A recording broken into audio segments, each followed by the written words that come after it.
안녕하세요. 미국 주식으로 편안한 노후 준비 중경투 TV입니다. 네, 3월 18일 목요일입니다. 오늘 새벽 3시에 FOMC 미팅 이후 파월 의장 인터뷰가 있었고요. 단기에 금리 인상은 없다. 인플레이션하고 실업률 같은 실물 지표를 기준으로 해서 향후 금리나 OT, 오퍼레이션 트위스트, SAR, 보완적 레버리지 비율 조정, YCC, 수익률 곡선 제어 이런 급진적인 통화 정책은 당분간 없다고 시사했고요. 지난주부터 파월 의장하고 FOMC가 어떻게 이야기할지가 정말 관건이었습니다. 중경투TV에서는 골드만삭스 매들린치 또 어제 블랙록 예측까지 영상 업로드 했었는데요. 오늘 파월 의장 이야기한 것과 비교해보면 어제 블랙록이 예상한 FOMC 미팅 결과가 가장 정확했네요. 파월 의장이 트럼프 정권에 선임된 패드 의장이기도 하고 공화당 매파 성격이 강하다. 아니 중립, 올빼미 파니 이런 이야기가 많았는데요. 오늘 파월 의장의 인터뷰에서는 완전 시장지향적인 민주당 온건파 비둘기파적인 성격이 강했습니다. 이전부터 분석했듯이 파월 의장은 경제금융학 출신이 아닙니다. 로스쿨 법학 출신이고요. 전임 패드 의장까지 지닌 옐런이 현재 재무장관에 있기 때문에 바이든도 옐런이 파월 의장을 눌러줄 거 알고 옐런을 데려온 것 같죠. 옐런이 하고자 하는 대로 현재 파월 의장이 잘 움직여주고 있습니다. 옐런이 말하는 핵심은 항상 다운업 실업률 2%로 확 낮춰서 완전 고용 만들면 미국인들 다 취업하고 일자리 가지니까 금리가 올라가든 물가가 올라가든 경제는 잘 간다, 주가도 좋아진다 이야기하는 거고요. 그래서 오늘 S&P, 나스닥, 러셀 하락장으로 시작했다가 금리 인상은 없다는 파월 발언에 본장 2시간 남겨두고 급반등했습니다. 어제 테슬라는 폭스바겐 경쟁자 리스크하고 오토파일럿, FSD 문제로 테슬라 사고 난 거 아닌가 이야기가 나오면서 주가가 좀 하락했었는데요. 오늘 아닌 거 밝혀지면서 주가는 급상승했습니다. 금리 같은 거시경제 리스크로 인한 전체 주식시장의 등락은 이제 점점 더 줄어드는 것 같고요. 앞으로 좀 더 기업의 실적, 1분기 어닝이 어떻게 나와서 테슬라와 판기업들 주가를 올릴지 내릴지가 관건입니다. 20배 오르는 주식 영상 꾸준히 업로드되고 있습니다. 구독, 좋아요 감사합니다. 오늘 FOMC 미팅 이후 파월 의장이 발표한 향후 미국 전망 정책 성명서를 보면요. 핵심은 점도표, 금리 전망하고 올해 미국 경제 전망이었고요. 어제 블랙록 CIO 최고 투자 책임자 릭 라이더 예측처럼 금리 인상은 없다고 했습니다.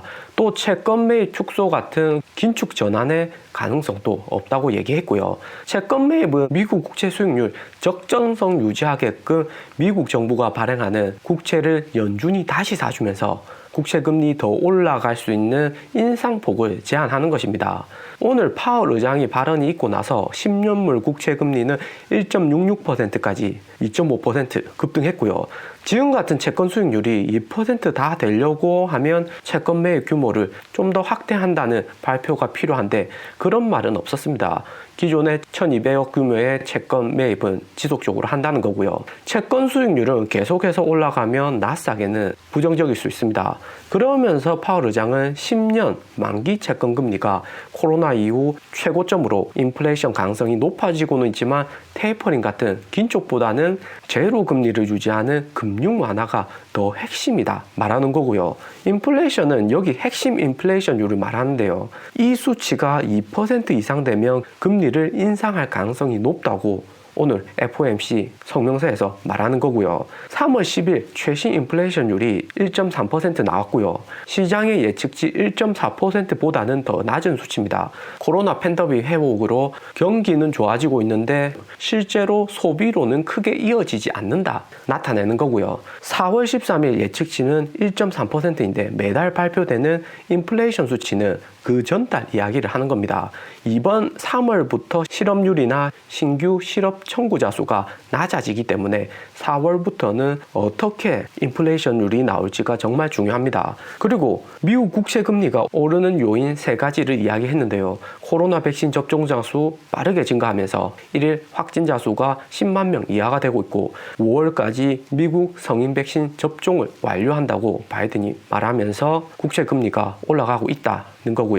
두 번째 금리 상승 요인으로는 국제 유가가 70달러까지 전년 대비 폭등하고 있고 고용, 소비, 생산 지표도 좋아지면서 기대 수익률 상승이 금리 인상으로 이어졌다 이야기합니다. 마지막으로 1.9 트릴리언 부양책으로 미국 재정이 적자에 빠졌고 그래서 채권금리가 올라가는 거다. 그리고 바이든 정부가 앞으로 또 부양책을 실시하면 금리 폭등 사태를 야기할 수도 있다고 이야기합니다. 파월 의장이 이번에 단단히 바이든한테 더 이상 부양책 하면 금리 폭등으로 올 수 있다 엄중히 경고를 했고요.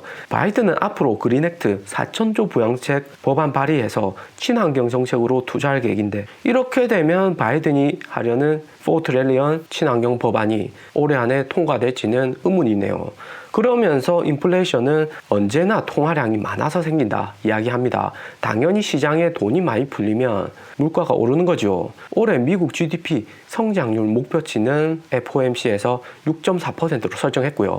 인플레이션은 2.2%까지 올 수 있다 이야기했습니다. 이전 골드만삭스 예측치랑 유사하죠. 그런데 이번 정말 특이한 점은 이 점을 가장 유심히 보셔야 됩니다. 이번 발표 금리 인상 점도표에서 작년에 FOMC 위원 9명 중에서 1명만 2022년에 금리 인상을 찬성했었고요. 그리고 5명은 2023년에 금리 인상할 것이라고 이야기했습니다. 그런데 이번 3월에는 2022년 4명이 인상한다고 찬성을 했고요.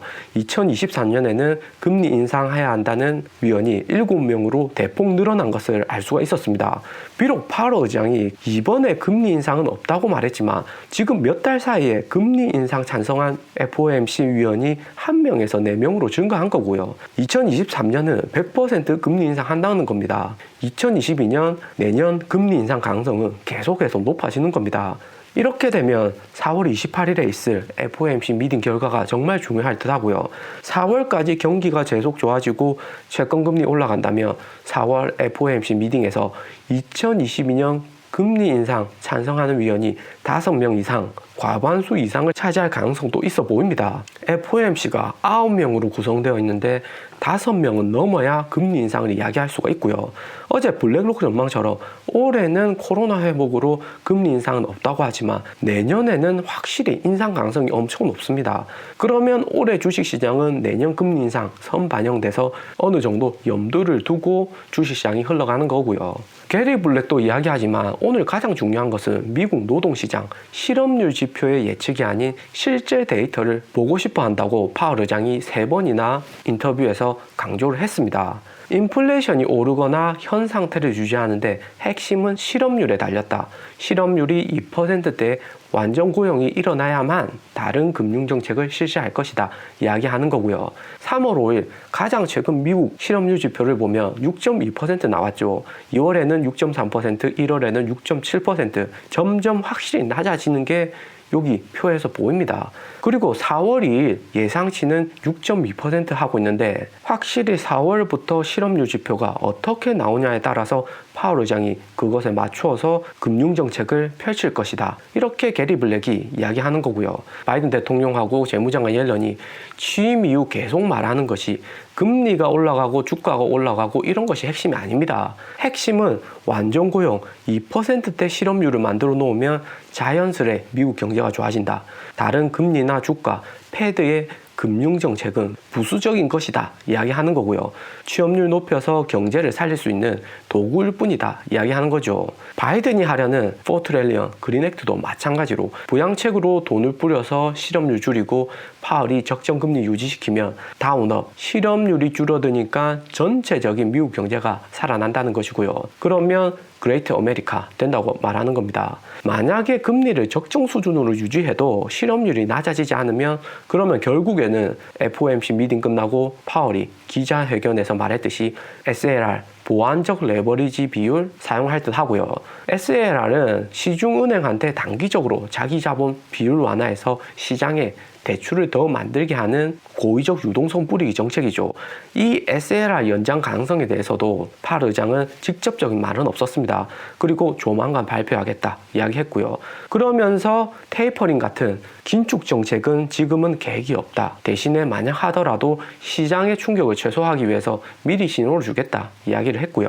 게리 블랙이 말하는 핵심은 무엇보다도 실업률 지표가 선행되고 시장 인플레이션 봐가면서 페드가 정책을 펼치겠다 파월 의장이 이야기하는 거고요. 경제 그리고 시장 이런 것이 잘 돌아가면 실업률이 낮아지면서 굳이 제 살 깎아먹기인 통화정책은 할 필요가 없다 이야기하는 거죠.